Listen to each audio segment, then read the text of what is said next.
to our limit outside the street. We've got a break at morning tea that you can shift the car, or sort that out then, or just see reception if you wanted some other parking. We do have a couple of late arrivals as well, so just to let you know, there'll be a couple more people coming. They've been all visiting B&I chapters this morning, so that's always a good thing, and they didn't want to miss out, so of course they're coming in just a little bit later. We've also got our lovely Cheryl videoing today's presentation. It will be made available on the website, and also to you as well if you wanted to recover anything. Also, we'll get a copy of PowerPoint slides emailed out as well, but I'm sure you'll take plenty of notes in your notebooks and write those things down. So the agenda this morning, we've got, you're with me until morning tea this morning, so I've got a lot of cool stuff to talk to you about.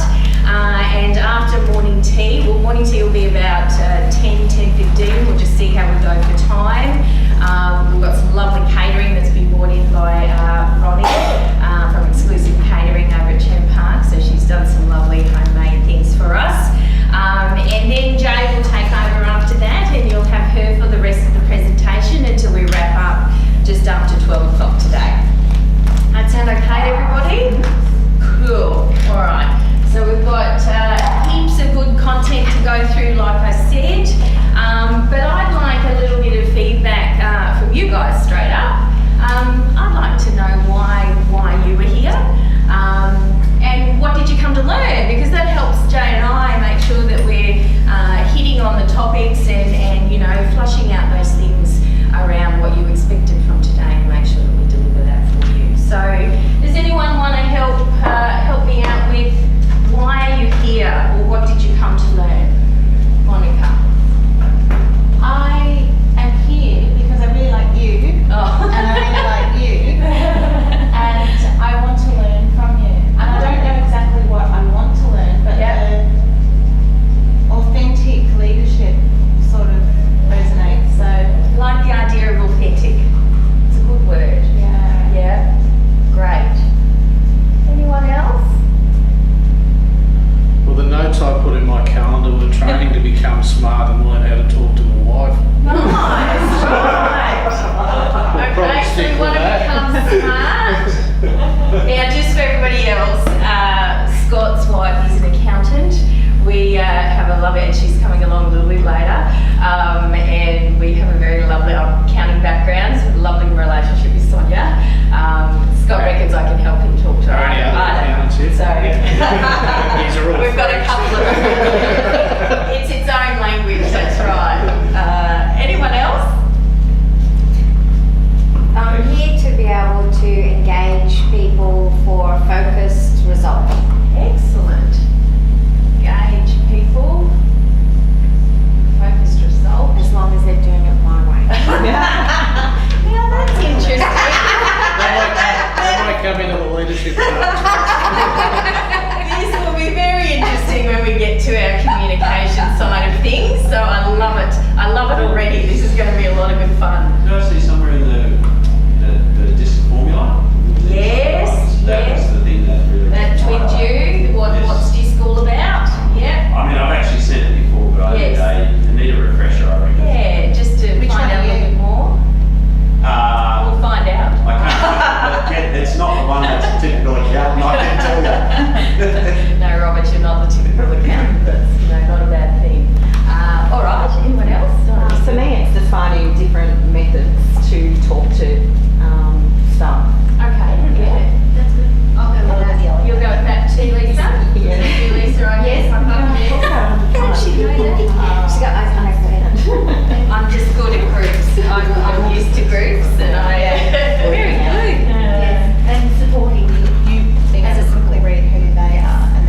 Good answer.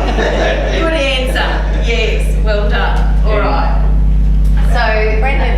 oh, sorry. I was just going to say, I'm kind of at a stage in my career where I want to learn the next step to progress, and you know, I think leadership and effective communication is a big part of that. So being a younger person and starting to move into more of a management leadership role, role. manager leadership Yeah. role, yeah. Yeah, what are That's the why. next steps? Perfect. Oh, that's great. All right, perfect. I've got one more question for you because this is a workshop all about leadership.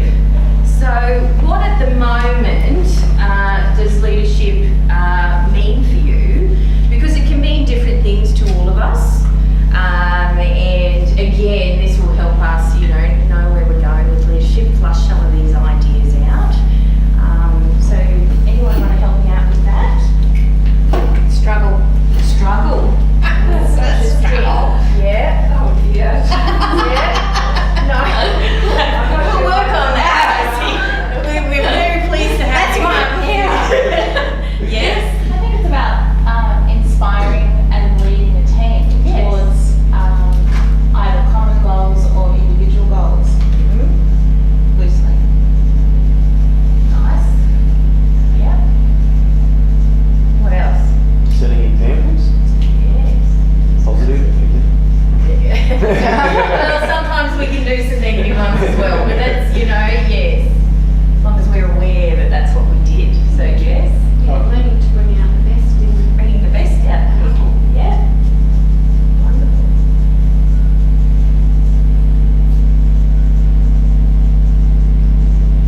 Yeah. What else? Opportunity to be a leader to more than one team. Yeah. Opportunity. That very much links with inspiration as well. I'd Leaving our go. mark on the world. I'd go with letting go. Letting go. Yeah, that's a good one too, Scott. Let loose. Having empathy and compassion, but not being railroaded. Good, good. Excellent. I can't spell those words.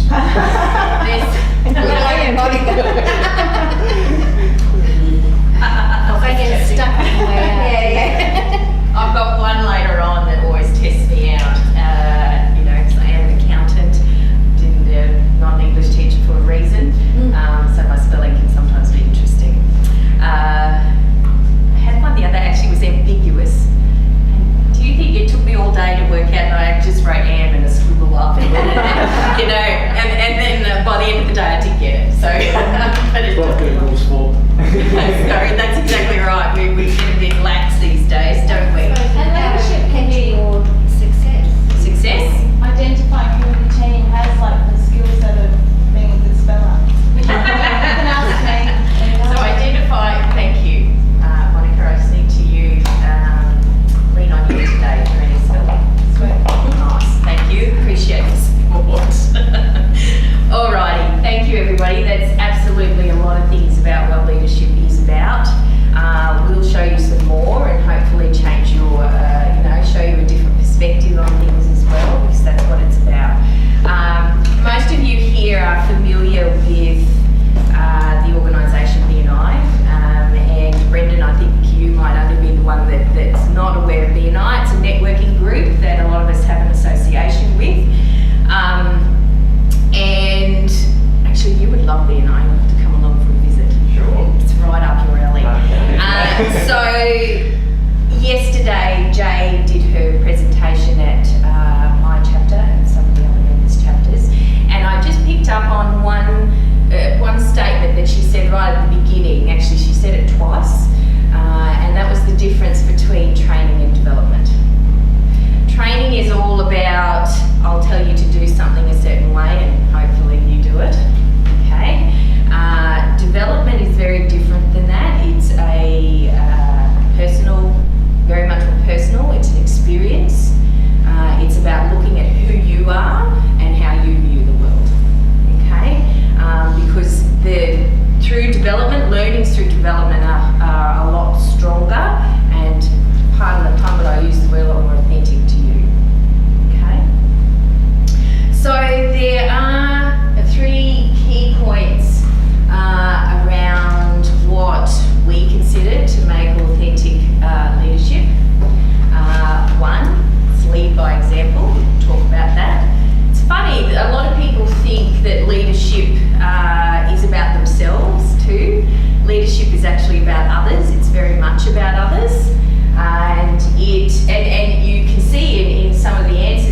I'll explain a little bit more about what I mean with critical thinking.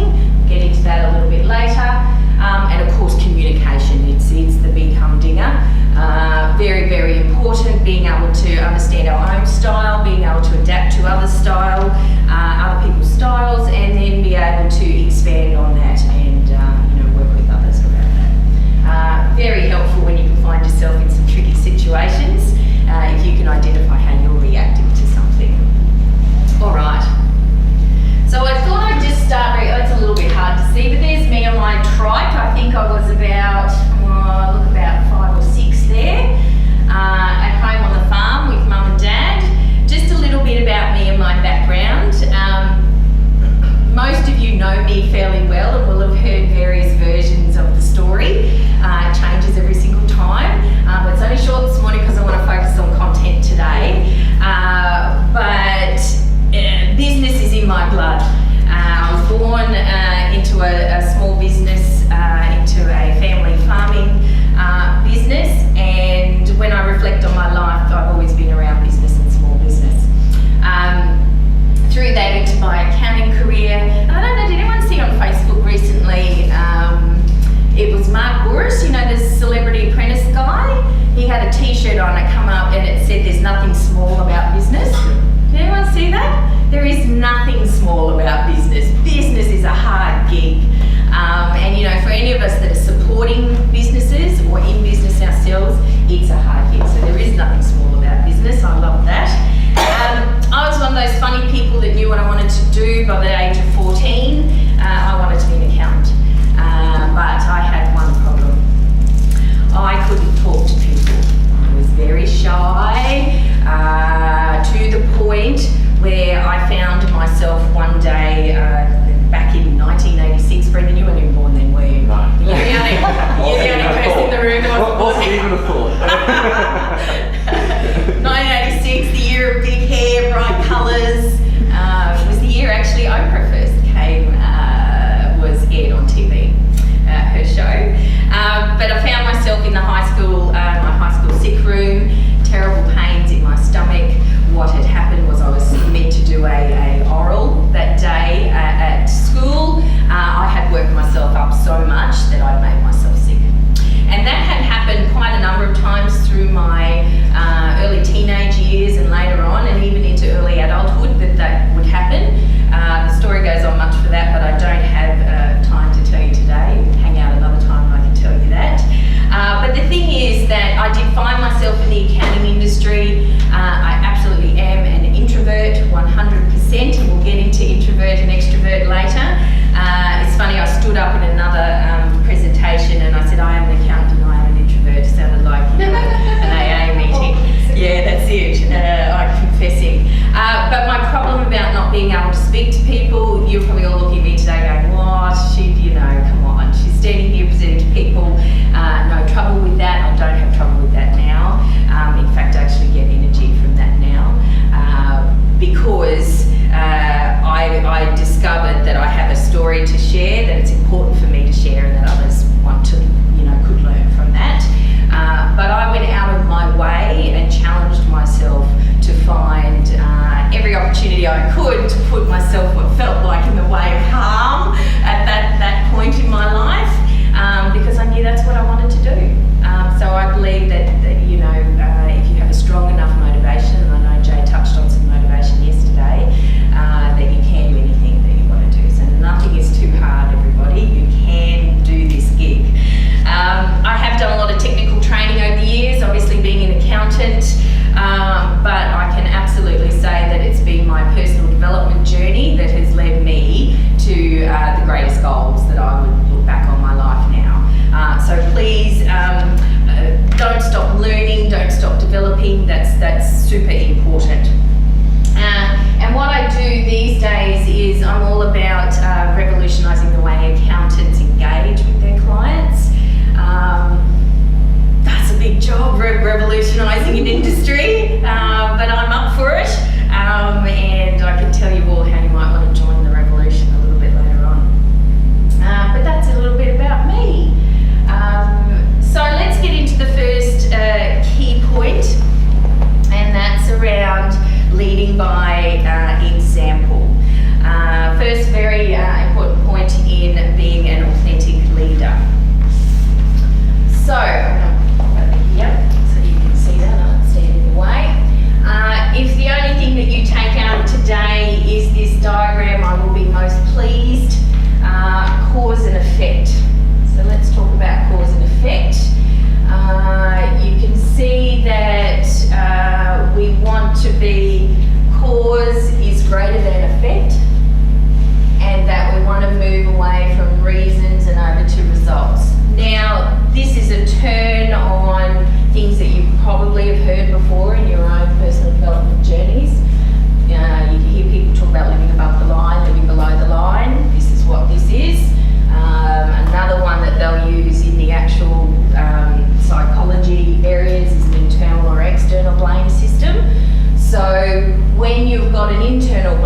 much what have I done to influence the situation, or how can I influence the situation in a positive way, rather than it was your fault, Lisa, you know, or it happened because it rained, or you know, whatever, I was late because of the traffic. Well, perhaps we should have left a little earlier. But you know, this living at cause is the way to helping you lead by example. So how can you positively affect everything that's happening either in your workplace or in your life? As I said, I've done a lot of personal development over the years, and I've recently just done some hypnosis, which was cool. It was the best weekend I ever had. I was just entranced the whole weekend, and it was so relaxing. It was amazing. But it has a similar situation around projection is perception. So if you're sensing something negative, or someone's reacting to you in a certain way, what are you actually projecting forward, or what are you thinking about that's giving that back to you? That's the universe telling you, hey, something's going on here. What are you feeling? What are you confused about? What's happening? So there's always a way to think about you. It's all about you when it comes to leading, and think certainly living at cause. How does that sound? Does that sound okay with everybody? Any comments or questions? No? Living at cause also too is not necessarily about being wrong. It's not about admitting fault necessarily, although sometimes we have to do that because we are wrong. Some of us find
self-improvement side of things, if we're living at cause, if it builds on with all of these things, they build on to one another.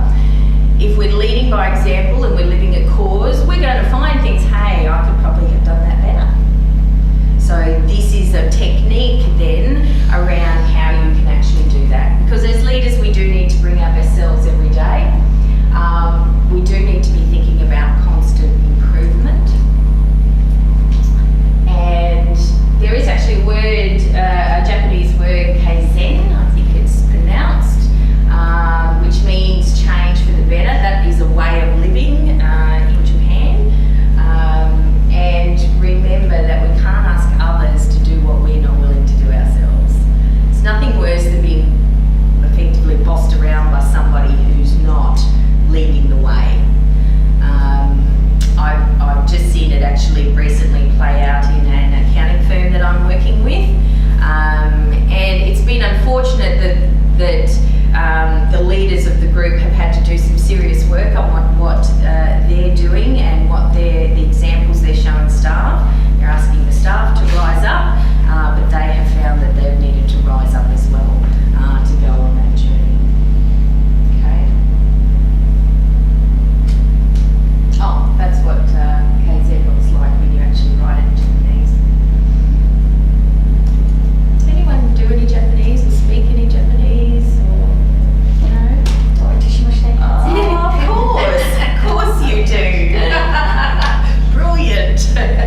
people, you can put it in your calendar. Others that maybe work by other schedules in your phone, you know, some sort of alarm that goes, stop, I need to do this. Okay, good? Yep. All right. So there's a few steps in doing this in critical thinking. The first one is our to-do list. First thing you do, get everything out of your head.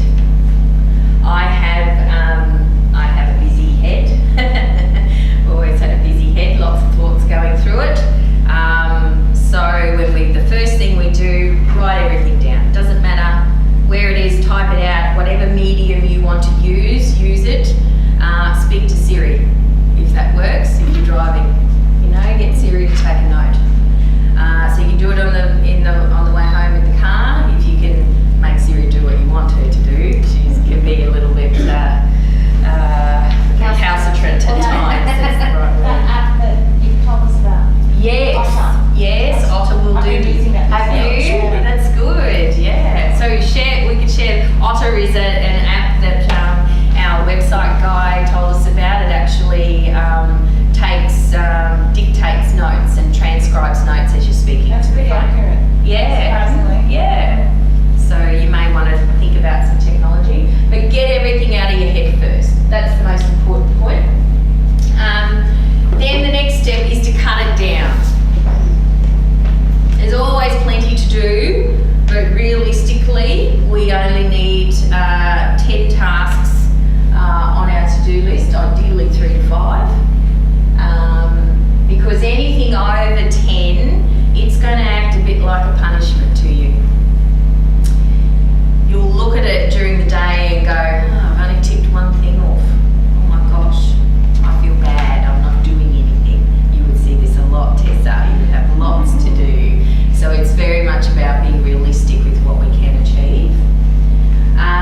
Break down the tasks into manageable pieces. Now, I hang out in the accounting industry, obviously, a lot. And over there we have client work, client jobs, and we might just say, I'm doing Smith's job today. Now, Smith's job might actually take us 3 weeks to do. Now, if we're coming every day and just saying, I'm doing Smith's job, that starts to demotivate us after a while.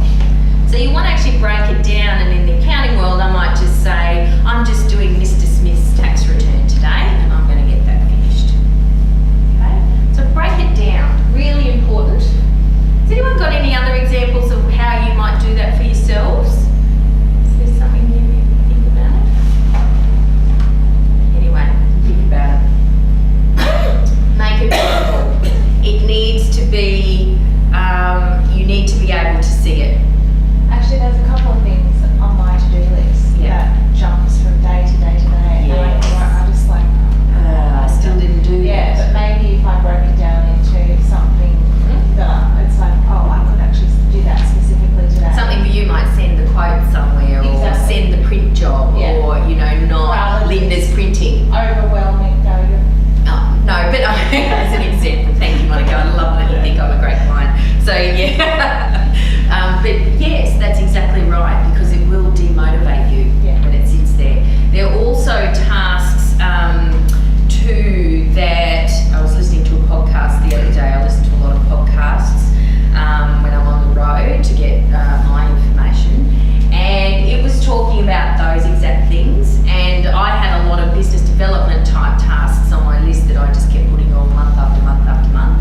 They suggested a one-day maybe list, and I thought that was brilliant. So, is it top priority now? No, obviously, because I've already put it off for 3 weeks in a row or 3 months in a row. It's not my top priority. So it's sitting now away on my to-do list on the one-day maybe list. I haven't lost it, it's safe, because I was putting it there and recurring it because thinking I don't want to lose it. That's important, but it's not a top priority. So one day maybe is a tip for you. It doesn't have to be fancy. It can just be a piece of paper or a notebook. We can use technology if we're cross technology, but sometimes technology can get in the way of just doing these simple things. There's a lot of just physicality in writing things down and actually ticking it off. You will get a little endorphin hit when you go, tick, I did something.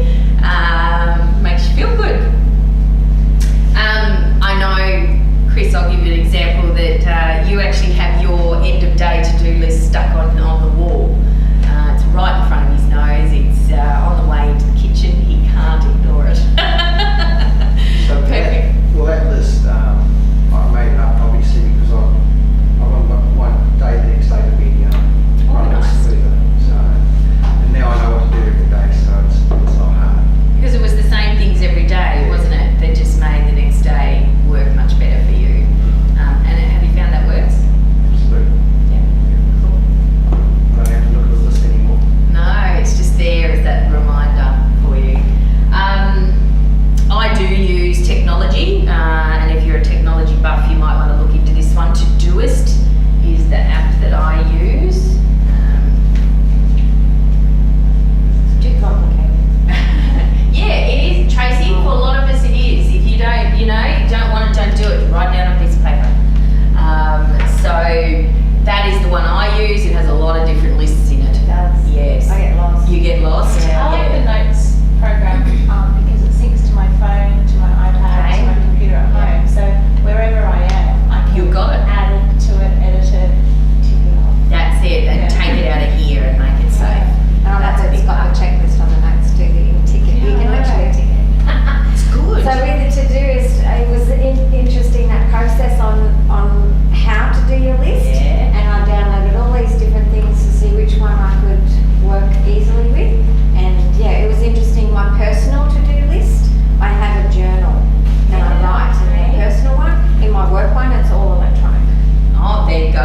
Yeah, that's so what I different found works mediums for- works for yeah. you. That's right. There'll be different things that work for everybody. You just Yeah. need to find what your flow is. Yeah. We use Monday, and so that Monday? we all have access to view everybody's. So I can Oh, put a yes. task for someone, and then they just tick it off. once Oh, they're really? done. What's so I that? can actually Monday? call Monday. Okay, Like a day, Monday. That's great. Yeah, Thank you yeah, for sharing.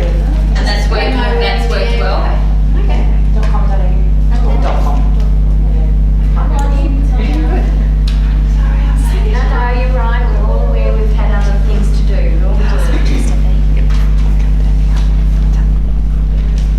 Okey-doke.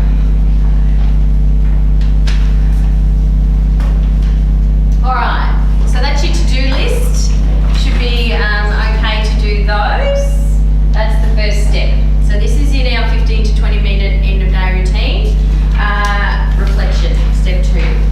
We've written it all down. Now if we're critically thinking about it and objectively looking at what we need to do every day, we need to actually have a look how we went. Okay? So with reflection, how did I go today? You know? What went really well? Because we want to do that again. Let's repeat all our wins. What didn't go so well? Did I have too many things on my list? Should cut my list down. So we don't want to do that again. What pain points or issues did I have? What could help me make my day go easier? Yeah, so what hurt? What hurt? Yeah, what hurt? What caused you to go to a different list? What caused you to ignore the list? What caused you to swear? Oh, look at that. Some very good examples of pain points. Very clear for all of us. Thank you, everyone.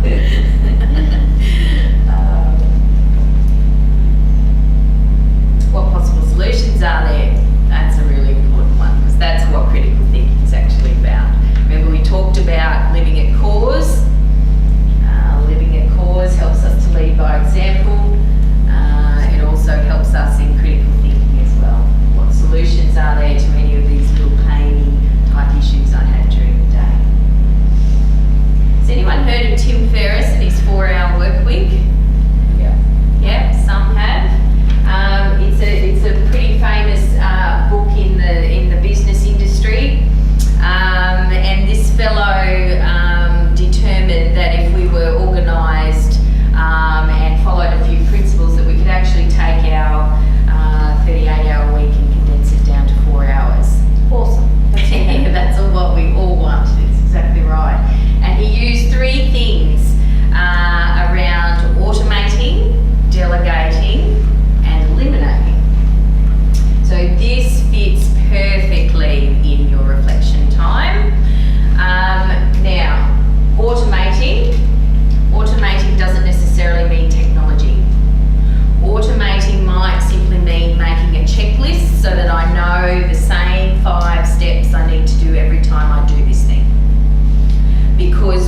to be a little careful with technology. I've got a blog that I've written that shovels don't dig holes. So we can spend a lot of money on technology or have a lot of stuff on our phone, but if we don't use it or use it effectively, it's not going to serve its purpose. Accountants are very good for that, spending a lot of money on technology. Brendan's smiling away down there. And expecting it to do the job for us. It doesn't always work out like that, does it, Brendan? That's okay. It's all right. We all live in hope. So that's automate. So here Tim actually talks about that if you do anything more than 3 times or 3 times or more in a month, then you can automate it. You can write a checklist. You can do something in technology, write a procedure, something like that. There's some way of making it quicker for you. Would that include like setting a calendar reminder to do something? Yes, yes. If you're finding that you're having to spend some energy just thinking, oh, that's right, I'm supposed to do that thing again, setting the calendar reminder would make that quicker. You're using less energy to achieve that. Yeah, that's good. Delegate. Are you the right person to be doing the job? Now, sometimes as small business owners, we have no choice. We have to wear every single hat when we're doing, setting up our businesses, doing, working away. But I think the important thing around delegate is, particularly if it is only you, always think about with the end in mind. And that's a one day I might pass this to somebody else. What do I have to do then to be able to do that effectively?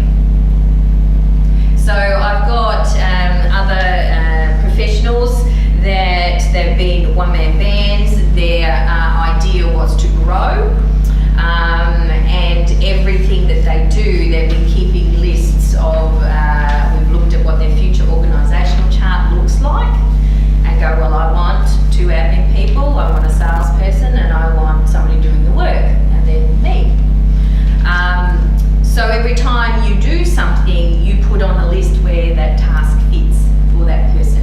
That will just help you think about what the future looks like. And when you're concentrating on the future, guess what will come? That will come.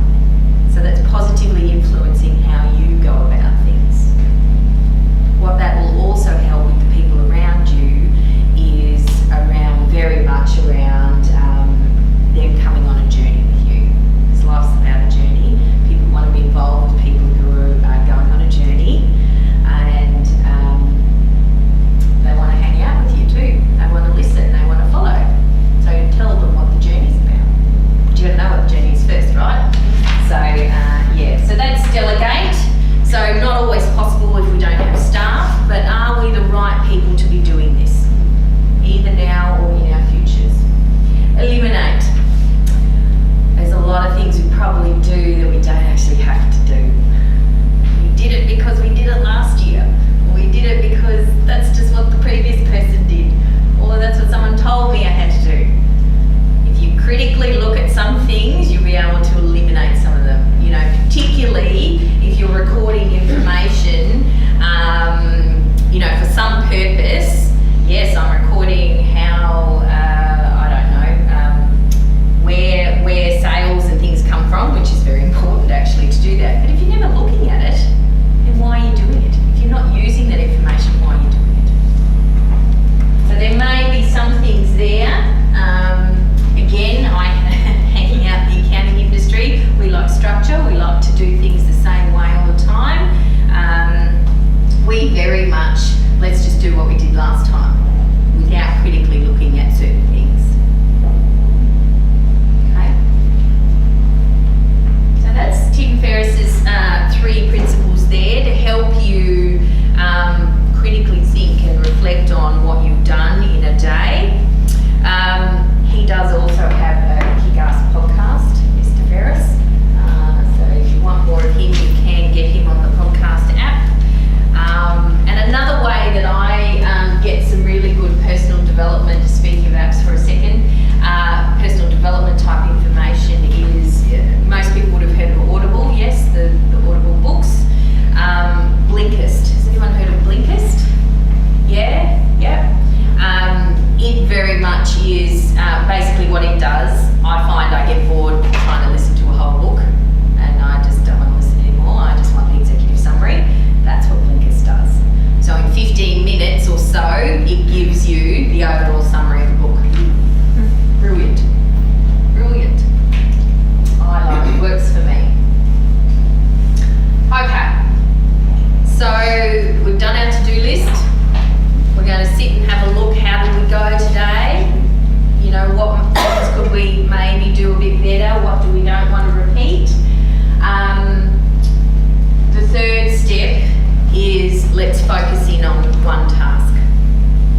one challenge or one task to complete the next day. Now you might be completing another 6 or 10, 8 items off that to-do list, but there's one particularly that you're going to change up a bit to make better. Okay? Because we can't focus on too many things. We've got to get work done too. Yeah. You find you just get lots of things going on all the time, Monica. Yeah. Because we will always overestimate what we can do in one day. Some nods in the room. Always, always, always. And we will underestimate what we can actually achieve in a year. It's just the way our human brains work. So just pick one. And let's talk a little bit just about multitasking for a second. Multitasking is tempting to do more than one thing at once, right? Fair bit of information out there at the moment that it's a fallacy to be able to multitask. Has anyone done one of those exercises where they try to get you to effectively multitask and you can't do it? I reckon I could do it when I was younger. You but I can't do it reckon? anymore. No? It's not so much a fallacy, you just can't do it as well. Well, yes, you can actually still, there's one where you try to write, I think it's write your name left-handed if you're right-handed, and then they're talking to you or getting you to think about something else, and you can write your name left-handed okay, but when you try and do it where they've got your brain focused, it just isn't even, like, you can't even make out what it is. It's very interesting, and you think, oh my gosh. Even just talking on the phone Yeah. while you're driving a car. Yes. I don't think my whole focus is. Well, there's research that just having these things somewhere within arm's reach reduces our cognitive ability by up to 20%. It's huge. It's huge. Because, I wonder just, we're not even looking at it, but we know it's there. Now, I do have it there because I'm watching time. But multitasking too, again, I was listening to this podcast, I found it very interesting actually. It was called it was a book called Single Tasking. And it's not just about consciously doing 2 things at once.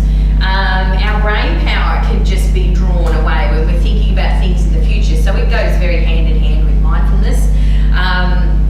Because have you ever gone and been introduced to somebody and you go, oh, hello, Robert, and immediately you go, oh, what was his name again?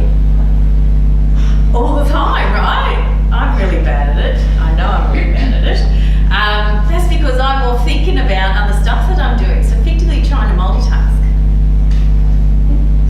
So it's not great. Let's try not to do too many things at once. It doesn't work. And reducing distractions really important. Whether it's our mobile phone, there's a lot of watches these days. The Apple Watches and things. And there you go. I'm picking on you, Tessa, but it buzzes and it says, Oh, someone sent me a text. Yeah, that's it. Oh, someone's ringing me. Yeah, and the phone's over there doing the same thing, and you're yes. My cats distract me. Your cat okay? And they need to have a play somewhere else. Take your cat to work. Yeah. She works at home. Oh, thank you. She's tricking you a little bit. She's tricking you a little bit. But yeah, look, if we can, reducing distractions is really important. Creating some quiet time around us, when we are doing this, particularly your end of day routine, we don't have enough time where our brains can just think these days. We are distracted all of the time because of technology or because of our busy lives. And if we do just create a little bit of quiet time at the end of day, you might just have an aha moment about something. That's the solution to that problem. That's what's been bothering me. This is before you stuff down emotions with alcohol. You won't need to do that once you've done this Nah. one. Okay, it'll solve everything.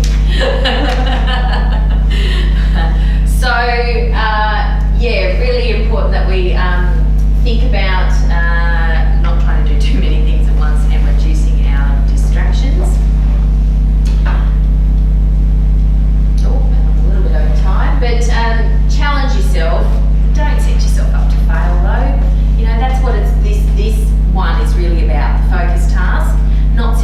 not far. We can't change too many things at once. One's enough, and an easy one. You know, and go, yes, celebrate the end of the day. I did it today. I did that better today. Because we're just who we are. All right, I'm gonna have a crack at doing our Mondays today, to-do list. You're sitting here talking to me, you've got busy lives around you. What needs to happen? You're sitting here thinking, oh, I've got to do this, got to do that. So just write down a few things, and you won't have to share these are personal to you. So just write down. So remember, the first step of doing the to-do list was just get everything out. Get it all out.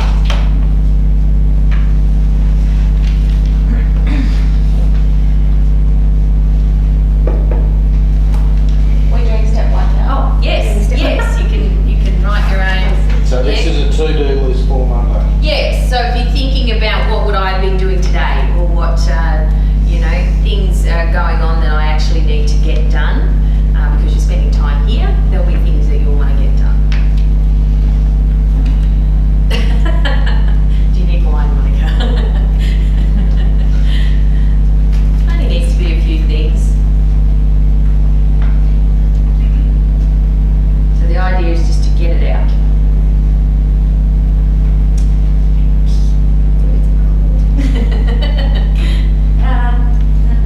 That's what I have. Oh, that's right. So you are under a little bit of pressure today. Obviously, when you're doing your own, you've got as long as you need to sit there and do it. That's why it's best at the end of the day before you go home.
much later in 1956 by a gentleman called Walter Clark, and he was an industrial psychologist. I don't know what industrial psychologist means. That's like really the hard psychology stuff, the big stuff. Go right ahead.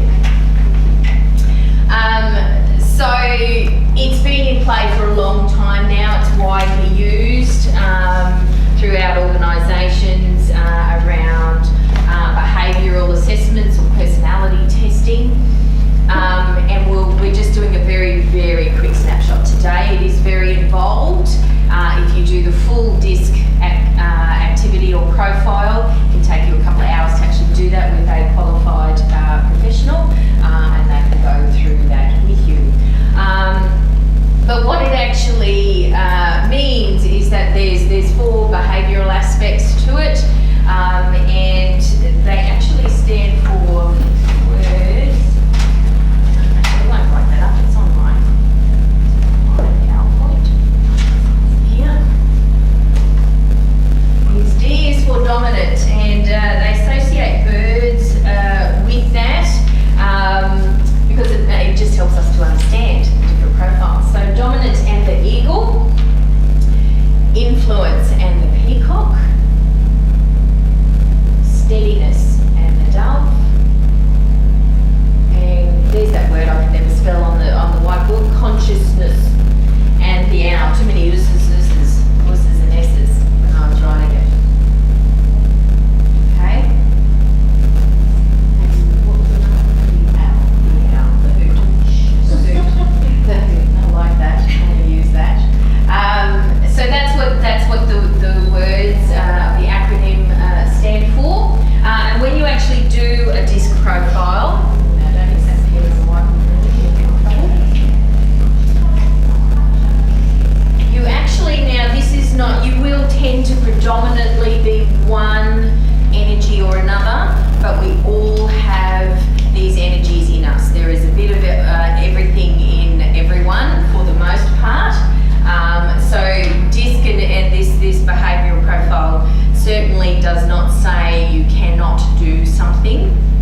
You absolutely can. It just might be slightly more challenging for you to bring a certain energy to the forefront for what you're doing. But it's all in us. Okay. So and when you're looking at the profiles with DISC, this is what they come up with a map. My map looks a little bit like that.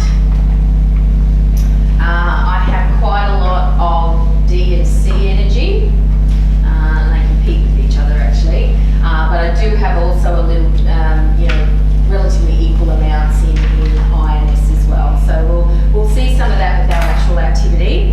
And that activity, also too, this is where we get into talking about introversion and extroversion.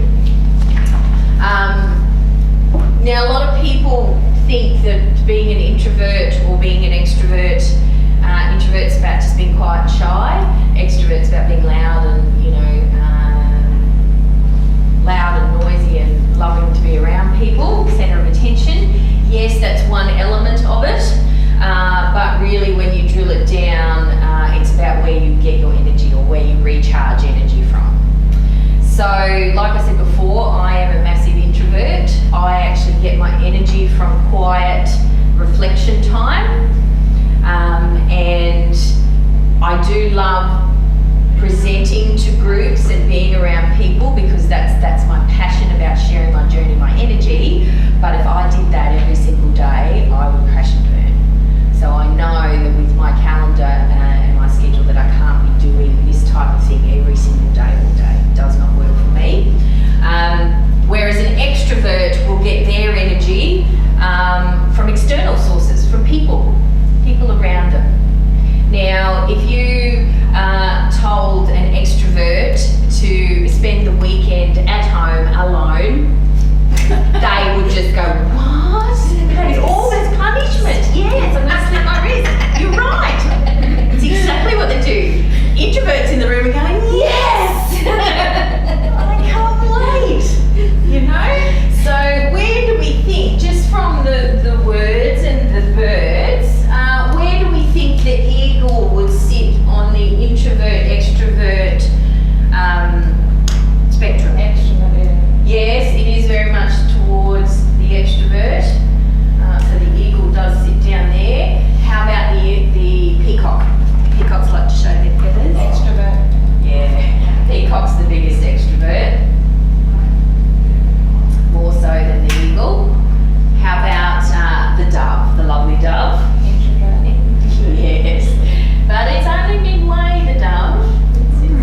relate to with a 4. The next word down, a 3, a 2, and a 1. So you have 4, 3, 2, 1 across the page in some order with each of those.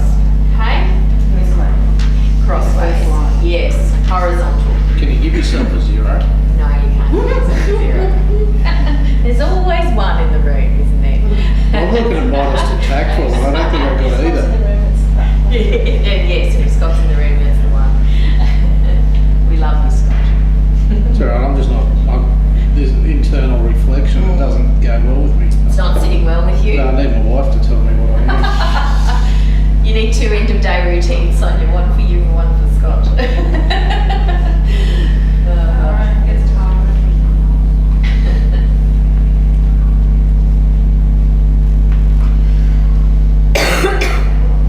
Are we all right? Let's see. We'll check that everyone's going okay.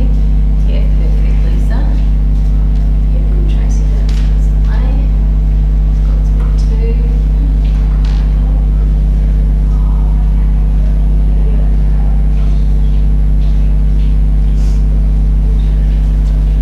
Don't know if you've agreed, Linda, but I usually find these things are done best by gut feel. Yes. Yeah, instinctually. Don't think just about don't it. overthink it. It's kinesiology. Just go with, just go with what Yeah, your right. first reaction is. That tends to usually be Yeah, right. don't think about it. You're absolutely right, Jade. Yeah, don't think about it too much. We try and analyse it and we'll get a not quite the result for us, because in DISC, it is smart enough, not this particular one, but when you do the full profile, it is smart enough to pick up what our natural energies are and what our adapted styles are. So we've got a natural style, and our adapted style may be different when we think someone's watching us, or when we think we've got to be a certain way for a certain role. So you often do see a difference between it. So if you think about it a bit too much, you'll get your adaptive style, which still will mean something to you, but yeah, good point, Jade, thank you.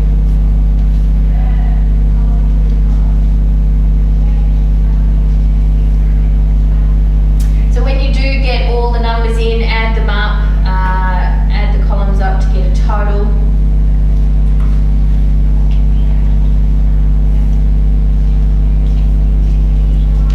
Bit of a pattern here. There's a pattern. I love patterns.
in so we don't pull around.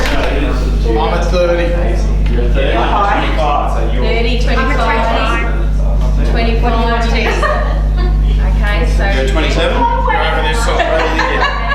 Lisa, you might come down to.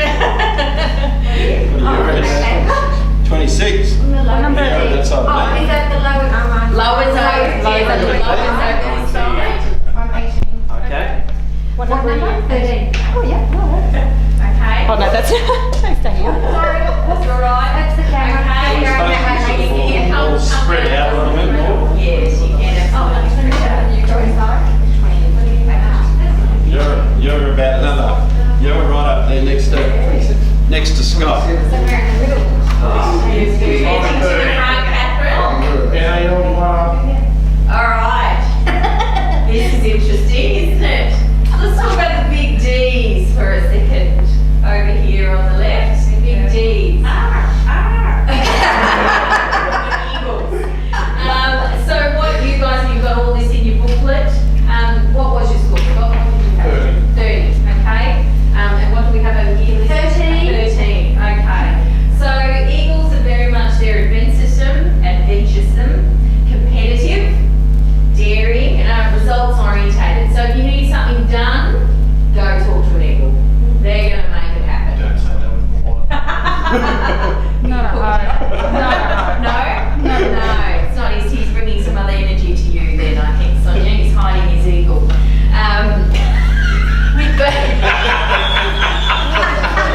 Maybe she's another one. Let's just coin another phrase. All right, so the value you guys bring to the team is that you are challenge orientated, you will initiate activity, and you will organise. So when you are around people or around groups of people, if you do need something done, bring the eagle energy. That's what the eagle energy is about, okay?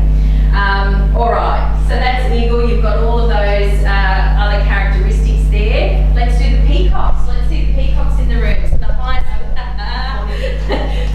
peacock in the room over here on the I'm at left. 25. That's the next one. That's the next one. Really? Nine. Did you get Yeah. 40.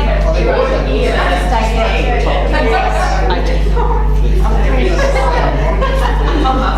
You down this end. So you whatever down here. Okay. But it's interesting how.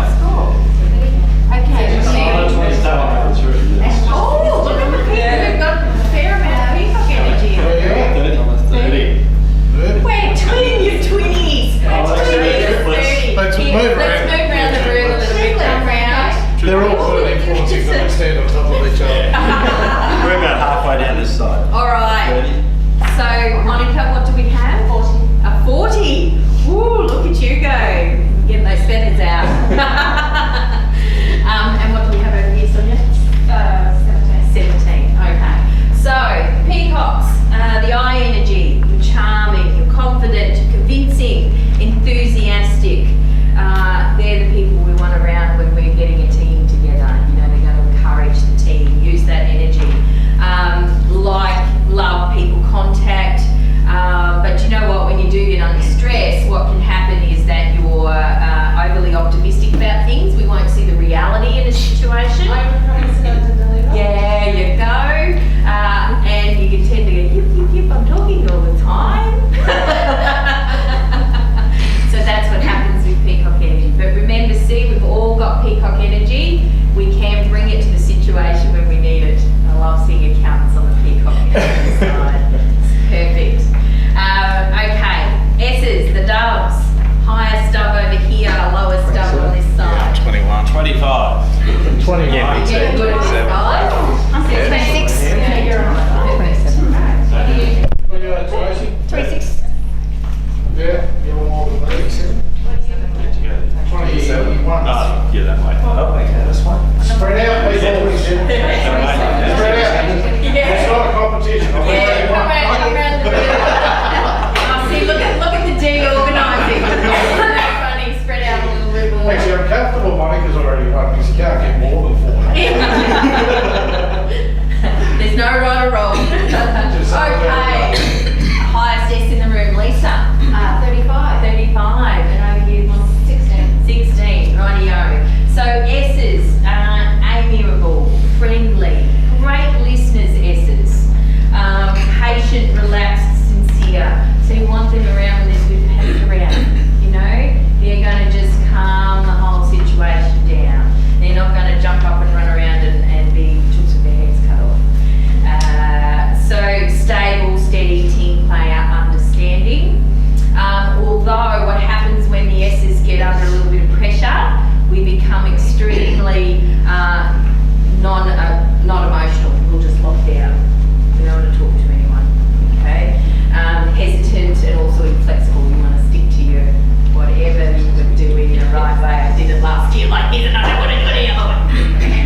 I'm got a lot of owl energy in me too. Analytical, conscientious, we can be diplomatic. We have very high standards, okay? But when we get under a bit of stress, we get picky, fussy. You recognise any of these traits, Celine? In me, in me, not you, me. And overly critical, surprise, surprise, because we set such high standards. Is overly critical only when you get stressed? Yes, Okay. when you're under pressure. You're stressed. I think you're seeing too, you know, because the owl energy very much sets those really lofty standards. And we expect them not only of ourselves, of others around us as well. So that can be tricky for us. Yeah. Okay. So that's the owls. Thank you everybody for moving around. That's great. You can go back to your seats. Was it enlightening? Like that one? It's good, isn't it? I'm thinking about certain people in my life. Yes. Thinking, where would they be? Yes. Yes. Well, you can take that home and do that with them.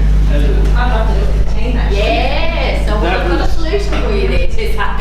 Back when I was up in Toowoomba Public Practice, I had one client that was my biggest client, and I had an issue with one of the directors.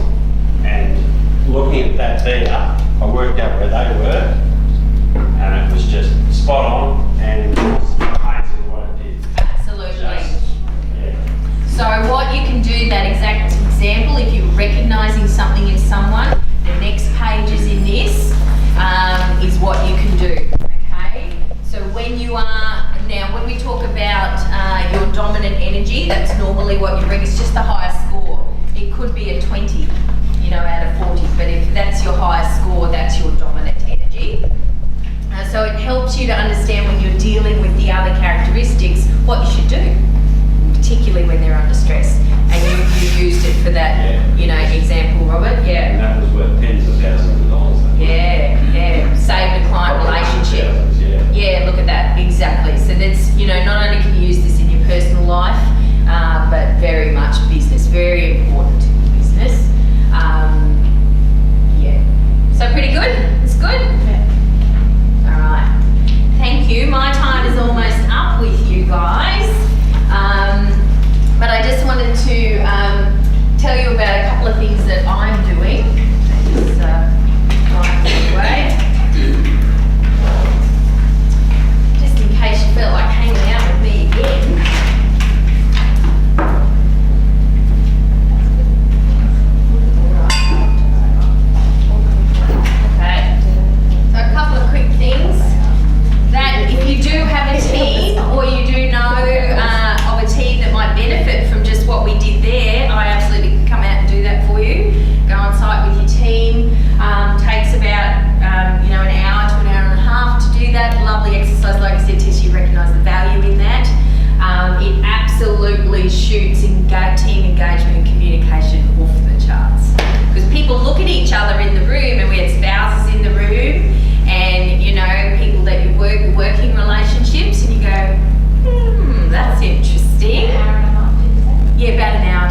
program that I actually am part of is about insights. So I'm not a directive trainer. I won't tell you what to do. What I'll hopefully do is lead you to your own insights, and from that you will then form your own actions, which means you'll probably then follow them through. If I tell you to do something, you may well go and do it, but if you don't understand why,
day to talk to them. You want to get a result. Hi, honey. It's a contrary. So then it goes to the way you communicate. Are you getting a result from the communication that Well, it's you're? being able to delegate successfully, which is, you tell them, they go off and do it, and you get a finished project. And do you get the objective achieved the way you want it? Sometimes. Sometimes. Yeah, and that's Tracy has picked up on a good point, because in a minute I'm going to get you to rate that, how well you're actually achieving that. Because again, and I know Scott, you play a lot. Yes.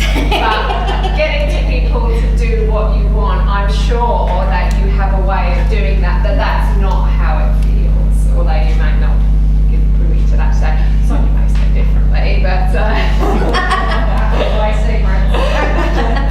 Chris, what did you have? Oh, look, so everybody else is copying me because I've got the same.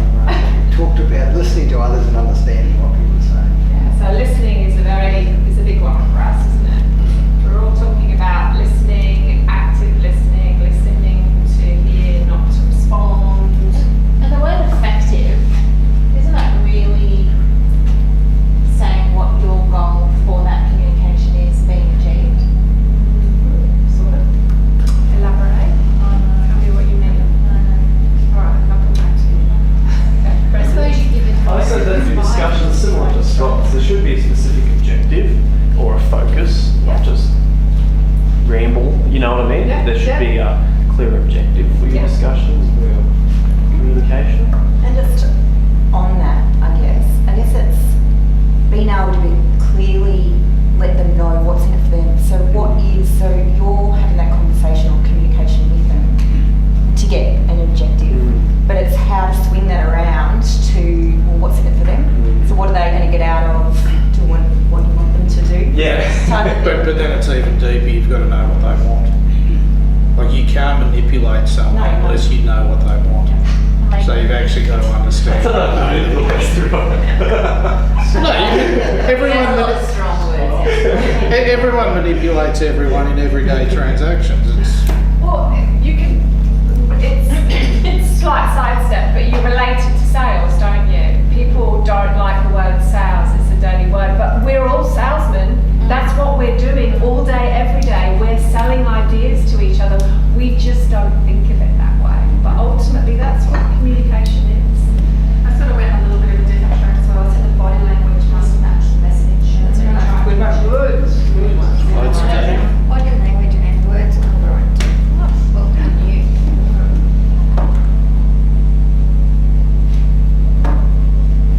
80% of us interpret communication by body language.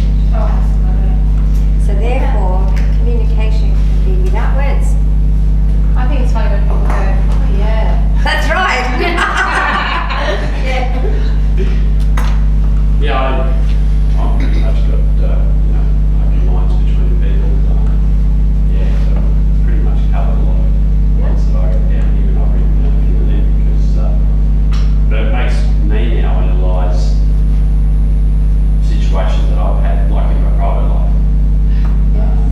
That's the thing, and we're at an issue at the moment where my partner, I reckon, I shouldn't say it, but losing the marbles a little bit, and she just doesn't take in what you're saying, and she'll ask you a question 3 times, and I've responded with, I've told you that, and she thinks that I'm picking on her. Is she a peacock too? We're going to find that one out. I've got one here for it. But the thing is that the issue that I've got is that I wasn't communicating it properly to her, and she got upset because she thinks I was putting her down all the time, telling her that I've told you that. But what I was actually doing was pointing out to her that, hey, we've had this discussion before, and I just wasn't putting it right. Yeah, and that's where along the work that Linda did with the disc profile is really helpful as well. Yeah, so, but it's just one of those things where she's had an unfortunate accident, and her whole life's changed because of it. And this memory issue is I think part of that, but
so broad, but that's an awesome point. And you know, do you anticipate that sort of thing by having a routine? I've got young children, so in the morning, my boys know that there is 10 minutes of time where I sit outside with my cup of coffee and my journal and my gratitude diary, and that's mummy's time. And if mummy gets that time, then mummy's a whole lot happier in the morning, guess what? But if you're barraging me when I'm out there, that, you know, that's the reaction you get. But it's about setting expectations, isn't it? I mean, you can take this into the spectrum of everything. Setting expectations with people so that they understand what's important to you, you understand what's important to them, and then the messages that you have that run between you are far more effective. So you had to effectively communicate that with your boys so that that's a thing. Exactly. I'm sorry, I don't remember your name. Rob. Would Robert's situation also have to do with finding out what the other person's learning style is, so that you can choose a way to communicate with them, like you either write stuff down or you say it audibly.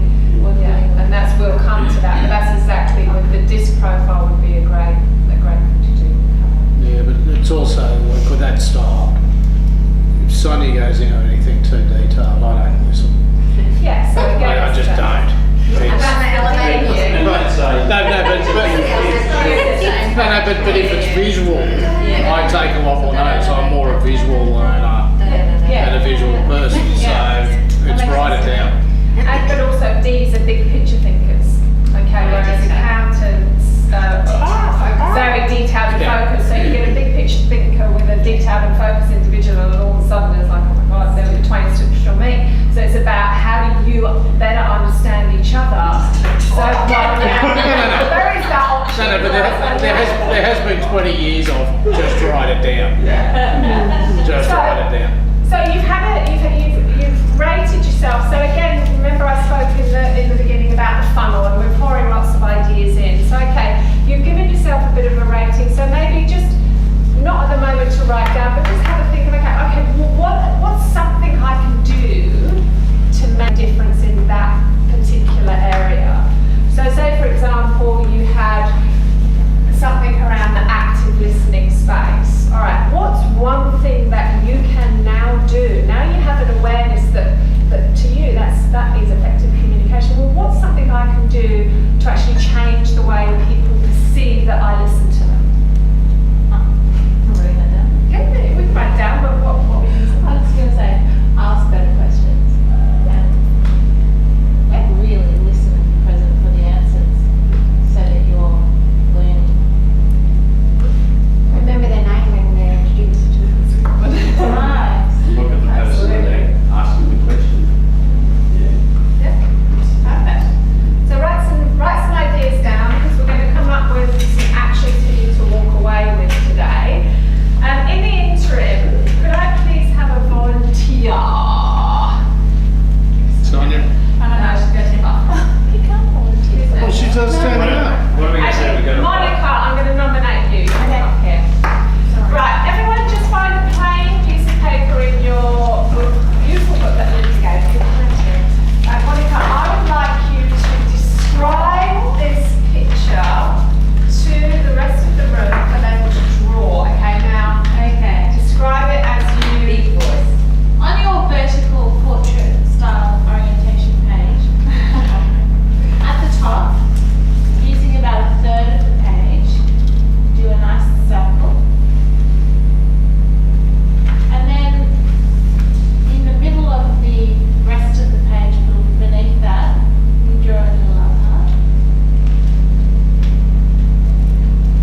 Did everyone get exactly that? Did I effectively communicate or not? Variation. Oh. I thought you meant two out each side, that's what.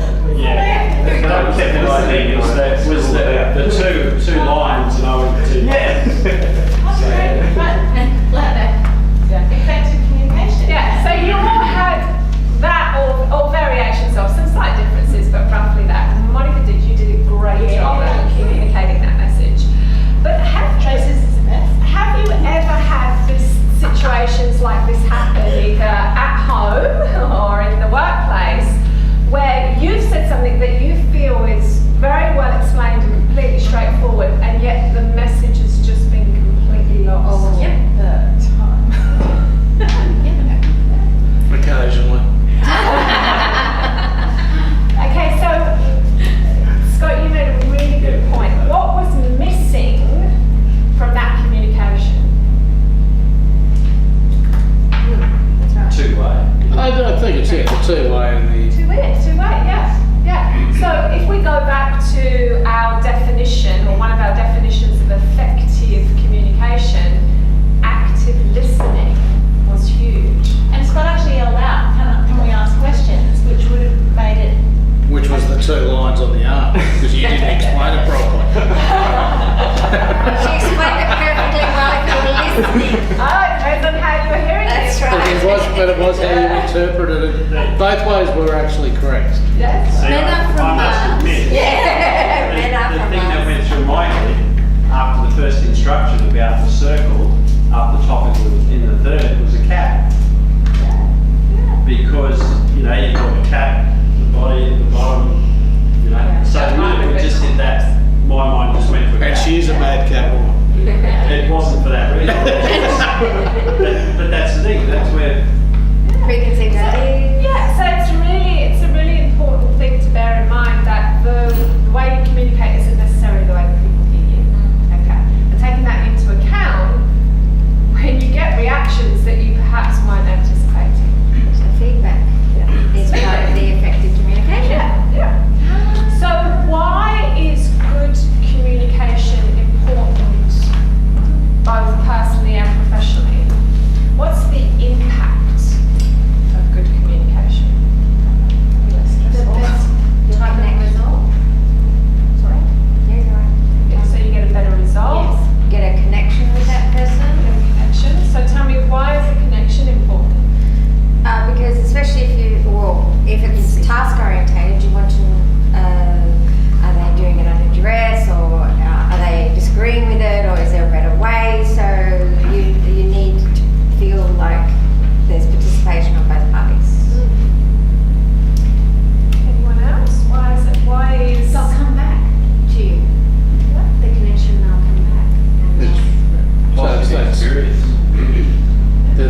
sometimes though, because I'm reading people while I look at them.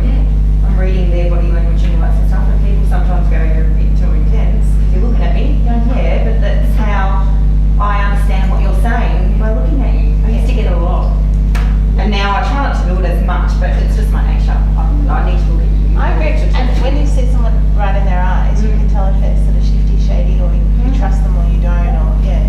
Yeah, this is one of the ones I gave myself a low score at. I hate it. You don't like making them. I hate it with a passion. Why do you think that is? Because it's shifty. No. I dislike it. You pick a point on your nose and you focus on that. So, On the spot behind you. no, it's easy enough to fake, but yeah, I hate making eye contact. Oh, you can tell. Yeah, someone's not looking at you. Yeah, but you could look and you just look there. Now, is that what you're doing now? Pretty much. That's what I'm at you. No, it's a bit high. Here we go. Do you know how paranoid that makes a person feel? What's wrong? Yeah, no, Something on my face. people assume you're looking at their eyes, you're not. See, I do it, but I'm also conscious that I'm also usually looking down at the person as well, which is a bit of an issue. Because you're tall or because you Because I'm notice tall. that? Yeah, it's that thing. And look, hey, I'm bloody nearly twice as big as most people, so I'm quite conscious of that. And I'm also somebody that doesn't like to stoop down either, so I stand up straight. So when you stand up straight and you're looking down, you just so it's a bit of a thing that I guess I've become more conscious about. I still look at them, when they're If you're talking. sitting down at a table, you're a bit lower. That's exactly right. But if you're standing in, like at most networking events, you're actually standing up. You don't get to sit down. So when you're networking with people, and I have trouble hearing sometimes as well, because if somebody's a fair bit shorter and they're talking and they're soft, it's a bit hard to. Wow. And that's a really good point you make. If you think about how children perceive communication. Yeah. How often do we talk to our children, but down here? Whenever I have a conversation with my boys, I'm always down at their level, because otherwise it changes the way, or it can change the way the communication is received. So I'm perceived as a big grizzly bear to my children. That's the thing. It's.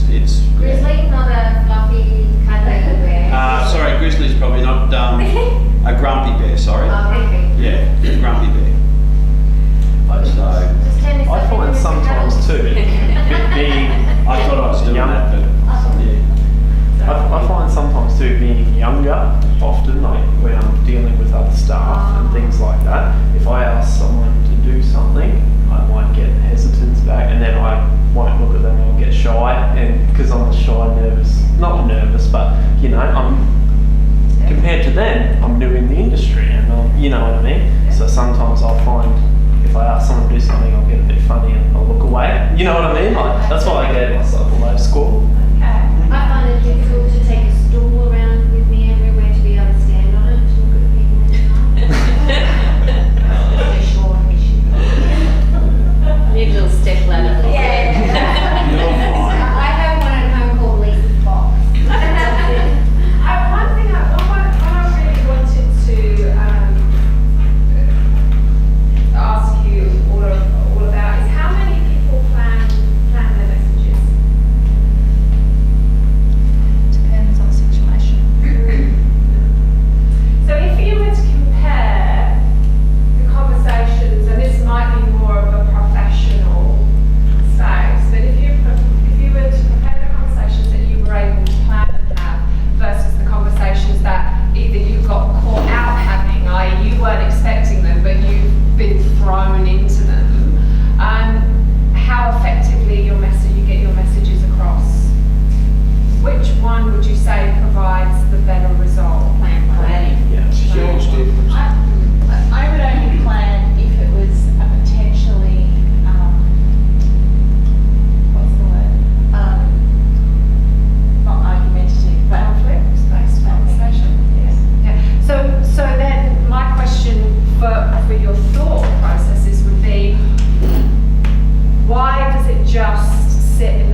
just take a moment to have a thought, think about this before I actually answer your question? That's okay. That's okay. Thank you. I don't really think we should talk about this right now. How many of us reflected that the conversations that we had with ourselves were positive? Oh, you're your own worst critic, aren't you? Well, I gave myself a 4. He's gone. I give myself a 4-5. So it's like I don't know. Have you ever seen the experiment or heard of the experiment where you get 2 plants? Okay, if you haven't done this, do it. Okay, 2 seedlings, and you have one that you're really kind to and loving, and you may seem a bit bizarre, but bear with me on this one. You come out and you say to the plant every morning, "You're beautiful. You're going to grow into a wonderful, amazing flower. I'm so proud of you." And then the other one, you say, "You're horrible. I hate you. You're ugly. Why aren't you growing? Why aren't you doing this? Why? And look at the difference in the way the plants grow. And yet, how many of us? And we did that with our children. It's amazing. But how many of us get up in the morning and look in the mirror and go, "Good morning, beautiful. It's really good to see you today." I gave myself a 4. But it's true. You know, how often do we actually create that positive space for ourselves? I actually write on my bathroom mirror lots of nice words. So if I forget to say it to myself, I go, "Oh, self-love." So we're talking about how we're getting our message across to other people and how that's making them feel, but are we actually looking at how we're making ourselves feel with the messages that we tell ourselves, the things that we talk to ourselves about? Just thoughts to ponder. What do you think is the value of getting someone else to fill this in for you? Oh, the perceptions will be totally different. Significant others is always a good one. You know, sitting down, filling it in for you, your partner and yourself, or your children. Yeah. Dumbing the language down and giving it to young children. They are so honest with what they tell you. It's really, if you're willing to listen, it's really great feedback. Okay? So you've got some possible ideas, some possible actions. If you just want to take a couple of minutes to write those down. How can you impact the areas that you gave yourself a minus for?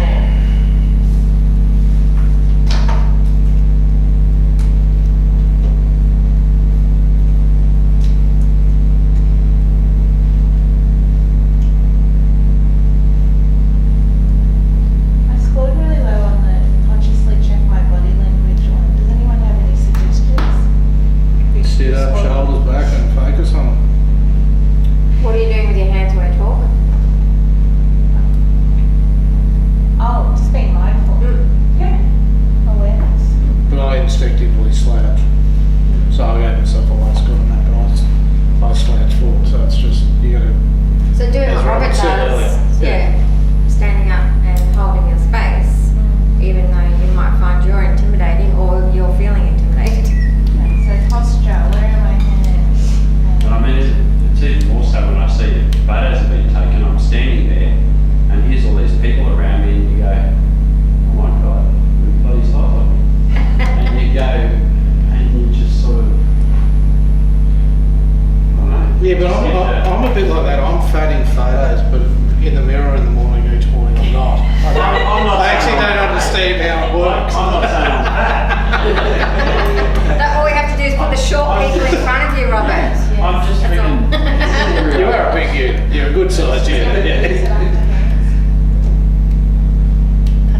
What was the other thing I said after hands? Body language. What do you do? Posture. What do you do? I think just having an awareness around it. Think The about first step to everything is Most of it always is awareness. Yeah. So are you nodding your head and saying no?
if he's got a small personal space and he's talking to someone with large personal space, there's that mismatch that can come into play there. So it's about, if someone keeps walking backwards, there's normally a reason. Yeah. You don't have to follow them. Just like in Japan, where they shove people into the trains to get them to work, and then the Australians who are used to being in the outback have a spaz attack, and everyone all of a sudden goes shh and gives it space. And that's a cultural issue.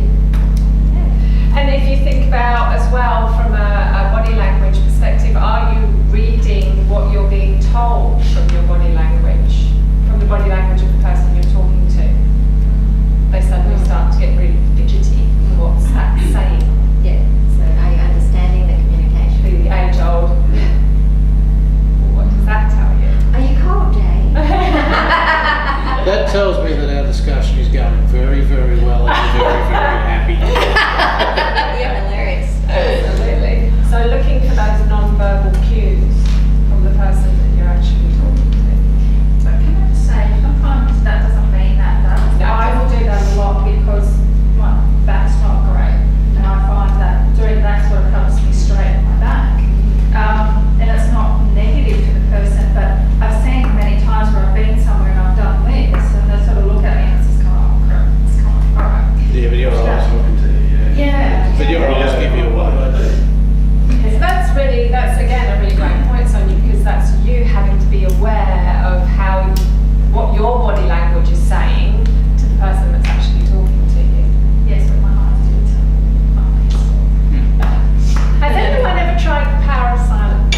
Yes. That's hilarious. So hard. Yeah. Oh, people get all screwed up in Well, all sorts of it ways does you never work very, imagined. very well. Why do you think it works well? I actually had a client, he was an old green bloke that was worth lots, and it was basically he who talked next lost. That was all our discussions. We went for 3 hours once, Wow. and it was literally just sitting there staring at him, and after 3 hours he just went, I'm bored, I'll pay it. And what were you looking at when you were looking at him? It was literally like that. No, it was literally like that. And he was really, really good at it. He beat me at it about 3 times, so there was a focus on it for this one. And it's hard, because your instinctive reaction is to say something when there's silence. So, Fill the space. and it was with him, it was literally if you spoke after he went into that silent mode, you'd lose. So I made it win or lose. That's how you win poker matches. What strategies did you adapt to not get intimidated? Because that happened with me straight up. I get intimidated. You know, the first thoughts that go, what? It was overcome that? in my mind, it was a contest. It's probably not the most productive way to think about it, but it was. Yeah, it was a contest. So, as I said, it's probably not the best long-term view on it, but him and I had a pretty good relationship, and we So that's developed a bit of a trust and a bit of a relationship to it, to the point I knew what he was doing. And then once he worked out that I knew what he was doing, that's when it became a bit of a contest between both of us. So that's an adversarial space that's gradually getting locked down until. yeah, with him it was he was one of those people that he had business personal. He could separate the two. So when I say that we sat there for about 3.5 hours, we were arguing over $600. So it wasn't a lot of money. It was just he did not he wanted to win. I got the $600, then there was another transaction that he won on, which kept him happy.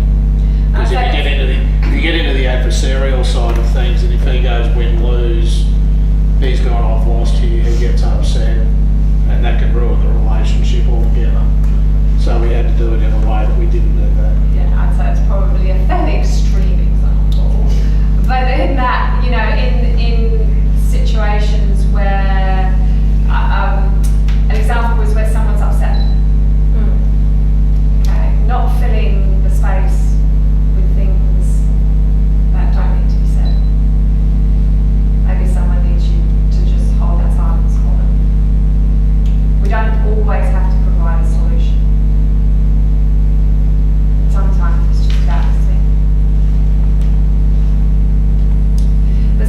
work situations, when you're having a difficult conversation with someone, using the power of silence. Recognizing when someone is constantly talking because they don't want to have silence, how do you help that conversation progress forward? Beg your pardon? Talk about it. She said it's talking about me. No, So so, you're saying they're talking to deflect from something else? yes, they're using words to deflect from something else. So to get the content in the space, and you've got a limited time to do it, how do you take back control of that conversation without interrupting? Without giving them pause to feel like they're being rejected or dominated? How do you bring that conversation back to content? How would you like to be dealt with if that's the person that you were? What would resonate with you the most? How can you stop someone in their tracks from talking? Walk out of the room. Well, Is this being of benefit to you, thinking this way, talking like this, or something, or ask a question. ask a question? Ask the question. Is this being of benefit? Ask a question, Rick. 'Cause if you ask a question, then it stops the conversation. So you have to interrupt them to do this. I find physical contact interrupt. That's what I've used in the past, but I was wondering if there was another. Gentle, not Just say like that. abusive or anything. One moment, can I just ask you a question about that? Okay. I was just thinking of Monica's physical contact whack. Okay. So, pop some ideas down at the bottom of the communication keys. What are some of the things you can either do or have more awareness around to improve how you use or how you understand non-verbal communication?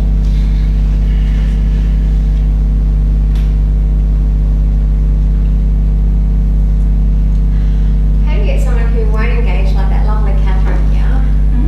How do you get someone who won't engage into a conversation? Oh, she went. Yeah, she's good. But it's about her. So yeah, if you need them to engage, like you've got teams, yeah? And you've always got that person in the team that won't contribute. So is it important that they contribute to be part of that team, or do they hold the space of silence, and is that okay? Oh, you probably need to understand why they are. So they might feel that they're not being heard, and so there's no talk about this one. So it's So a I guess- conversation outside of the meeting. Or it may also just be they don't want to talk. So then if they're in a meeting and they need to contribute to the meeting, it's about communication, isn't it? Yeah, but this is hard for people to realise, but like my father will say 10 words in a year. I take after my mother. But I was that person Yep. in our team meetings. Yep. And somebody actually challenged me and said, you don't have the confidence to speak up. And I sort of looked at them and I said, no, that's not the case at all. If I can't add value to what is being said, I said, I'm not going to waste everyone's time by, just talking for the sake of talking. I said, because that's what you're all doing. So sometimes they may not think, oh, that's a shit idea. They may not think But that that might they add be value, but correct. they need to be able, I was engaging, but I wasn't going, oh, we should do this, we should do that. Because I'm not saying that's your situation, but in our situation, they were, oh, we're going to do this, we're going to do that, and everyone in the room knew it was crap. But in So, that case, if you're confident and you're asked a direct question, you would have answered it. oh, absolutely. Whereas that's very different if someone's not confident. If you ask them a direct question, they actually then get put on the spot. And That's it's- right. So that's They knowing go the into person. shock and they just shut down. Yeah. So how do you help that person in a group activity? Well, and again, I think there's a couple of really valid points being made there. I think what Tessa said about being clear on why, first of all.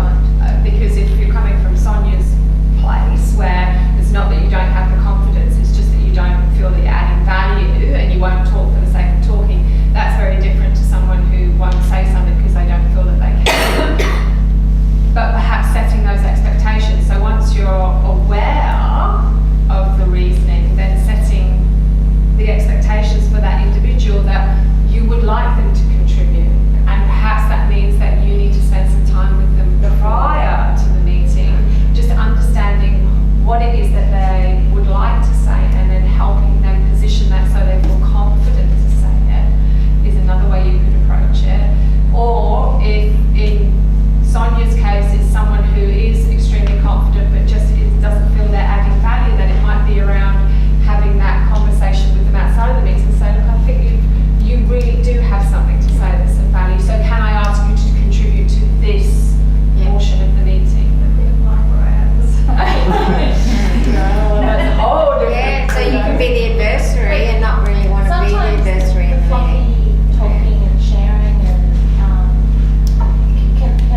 80% of the population are in the form.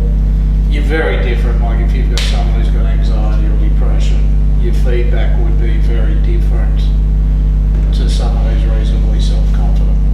So, and that I think with the communication is it's important to know the person you're communicating with. Absolutely. Has anyone got an example of when they wanted to give feedback but they didn't, and they got a result that they didn't want because of that? You wanted to give feedback to someone and you chose not to for whatever reason, and they got a result that the feedback would have stopped.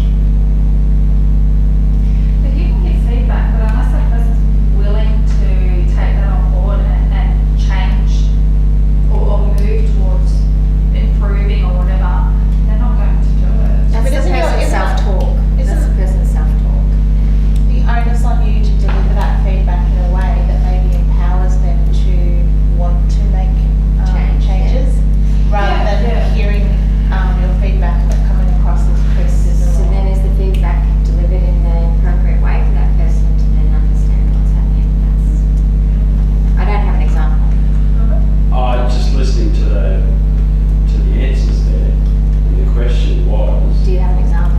yeah, do you have an example? I don't have an example. And I'm trying to think of one, and I know I've got one there somewhere, I just can't think Yeah. Think of where, your children.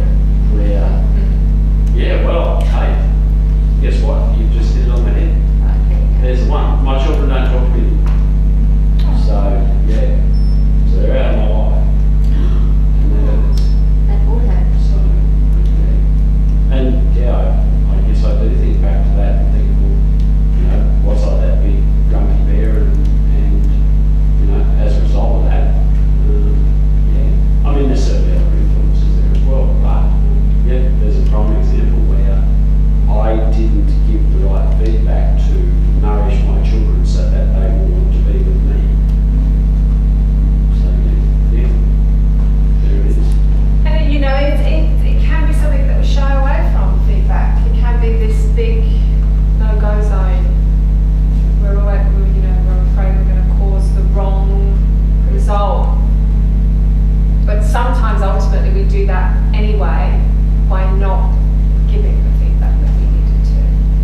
And it can be delivered in such a way if we've gone through this process of really understanding how we communicate and how our communication is perceived, and we're doing all the things that Linda suggested around walking our own talk, being that representation of self-leadership, you know, setting that example, then, you know, the feedback invariably will be received in the right way if we have an awareness of all of those things that we've spoken about this morning. And you can sandwich this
wife that doesn't mind giving feedback. It may be on how it's delivered. But it's true, isn't it? I mean, how many times do we have the service of someone that we really genuinely are disappointed in and we don't say something? And yet that person then has the opportunity to improve the services that they are offering to others based on the feedback that we give them. A lot of, I mean, my kids are 19, that generation, they love to give feedback and vote with, you know, Google ranking reviews, exactly. They won't hold back. Yeah, but I read something the other day. It's all about how you then respond to it as well. This was a thing from the hospitality industry. So it's all about, okay, if you make a mistake, someone says something, then it's it's an opportunity. But if you actually respond well, Yeah. you can normally keep that person happy, Yeah. and they don't give you 1 star on, you know, your Google reviews and all the rest of that. If you just go, oh well, it's what it is, that's when you end up getting the ratings and things like that flow through. But then does that pose the question, something like that, is that as effective feedback as if you actually approach it in the time and the moment? You know what I mean? If you go home and give someone a 1-star rating, Yeah, is that going to be as effective as if you maybe comment? My then Just- 17-year-old didn't have the confidence or the languaging to deal with a slightly confrontational conversation. She just, you know, was able to do it kind of somewhat anonymously, which wasn't because they ended up ringing me and saying, why did she leave us a bad review? And that's a secondary form of getting feedback, so yes, absolutely, it is more effective in that face-to-face. But if you ask, if you say something, they respond well, then that might change it from that point. I don't think we should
adversarial. Thank you, I knew you'd know it. My children actually are scarier than me and their mother. There you go. So I'm conscious of time and I need to wrap this session up by 12 today. So what you've done is you've gone through and we've spoken about what effective communication actually means to us, okay? We've looked at the impact of how we communicate and how that's received. And we've looked at how effective we feel we are at communication at the moment. And we've looked at the types of communication keys there are, so the non-verbals, and how we can be more aware of those, both from what we're doing and what others are doing.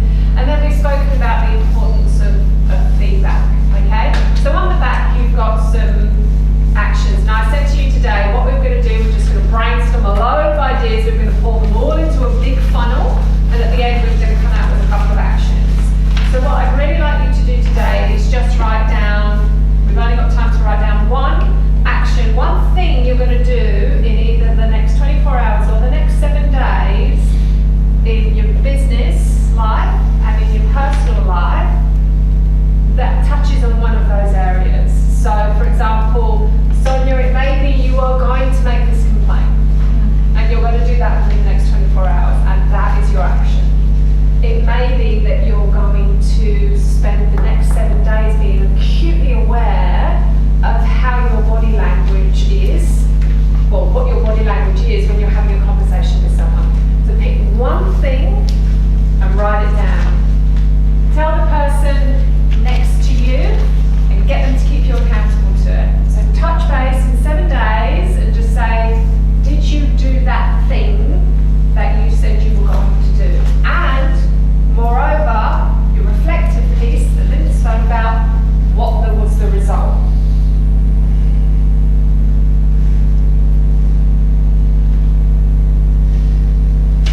I was thinking that a lot of my communication is in phone calls, and you actually don't then have body language part So non-verbal. pick something that you have tone. So you have your non-verbal communication, which is your tone. Or you have your active listening. And body language comes through on phone calls quite often as well. I stand up and having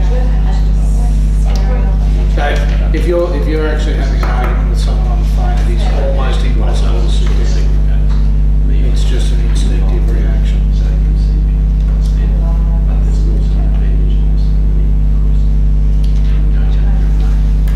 I'll do mine with my wife, you can do yours with my wife.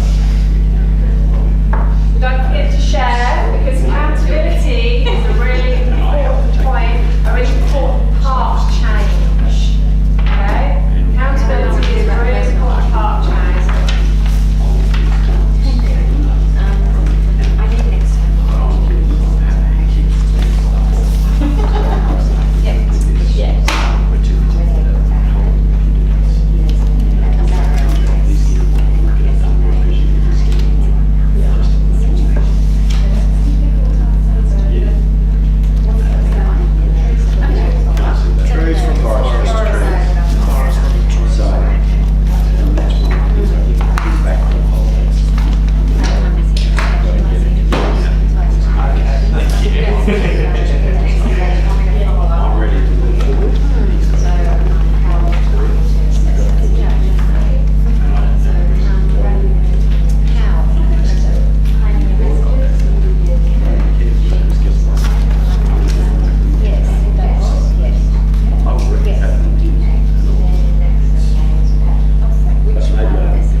explain the level of detail required, allow more listening time, be more tolerant, well, they're the same. There you go. You knew all of that, you've just got to practice. And who are you going to be to that? There you go. So you have to be competitive. Anyone else? I didn't only get good things from the two of you, but from everyone else as well. Yes. I tried to ask heap of questions Yeah. about what you guys do with the feedback and to help me progress through my career. So, yeah, not only I got plenty from you ladies too, but also from everyone else. Yeah. So thank you. That's what workshopping's all about. Yeah. Yeah, great. We Anyone are else? facilitators of knowledge. Yes. Pre-Fonzie days. You'll have to go to YouTube. But Happy Days be on YouTube. And that's something I really realised, thanks to you sharing, is that there is that expectation from the younger people into industry as to what The millennials. how they, that your expectations in work and how you struggle to feel like you contribute or how to lead. You struggle with that leadership Yeah. too. It's good. It's easy for me to get intimidated because Yeah. I've been here longer than you. Why are you telling me what to do? So I Yeah, kind of, you know. okay. You know what I mean? that's a That's really the difficult biggest challenge I'm situation facing at the to come from. moment, Yeah. trying to move into this more management role, is that problem, It's yeah. all about your posture, Brendan. Yeah. Just go and make it till you make it. And I've so- got another story for you too, Brendan. I'll share that next Yeah. time. Okay. So complimenting them on their experience would Yeah. be the first step. Yes, I love the fact that you're so experienced and that's why I'm here. Mm. And I'm here to learn from you now. How can I learn to do this? I like you to do this. That's right. But how you feel is no different to Yeah. how a lot of us started out at Yeah. the age. Exactly. Yeah. So, and it's just Mm. about being confident in yourself and Yeah. in the decisions you make and not worrying about what other people think. Yeah. There is an element of the fake it till you make it. That's exactly right. It's not that Till you far make it. off. Everyone starts off exactly how you Yeah. were. I went in and I was the youngest and I felt very intimidated being the youngest. Yeah. And then all of a sudden you're not the youngest anymore. That's right, you know. yeah. Yeah. Should have enjoyed it back then. But, you know, it's a learning curve and you will learn. Yeah. And you learn from